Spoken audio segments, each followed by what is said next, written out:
Snap election na panukala ng isang senador, sinangayunan ng isang Bangsamoro movement at na iba pang mga Muslim organization sa bansa.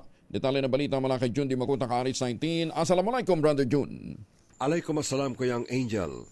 Sinasangayunan ng One Bangsamoro Movement Incorporated at ng mga allied Muslim organization sa Mindanao at sa buong bansa ang panawagan ni Senate Minority Leader Alan Peter Cayetano para sa isang snap election.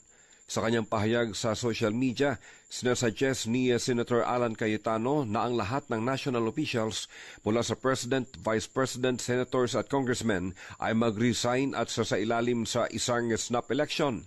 Kasama sa kanyang proposal ang crucial condition na no incumbent may run in the next election cycle.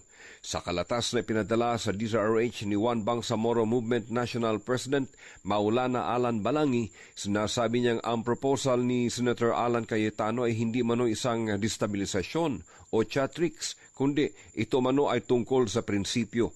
Kung ang tulad mano ni Senator Cayetano ay nawala ng tiwala sa gobyerno at sa kapwa government officials at ang lahat ng politiko sa bansa ay naging suspect sa anumang katiwalian, ang tunay na pagbabago ay magsisimula mano sa radical honesty. Ang panawagang snap election ay isa lamang manong magiging daan to restore legitimacy.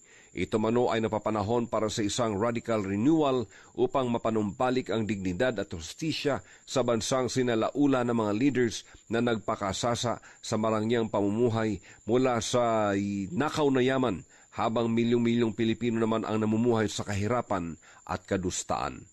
Mula sa Mindanao, RH19, Jun Di Makuta, DZRH, una sa Pilipinas, una sa Pilipino. Maganda!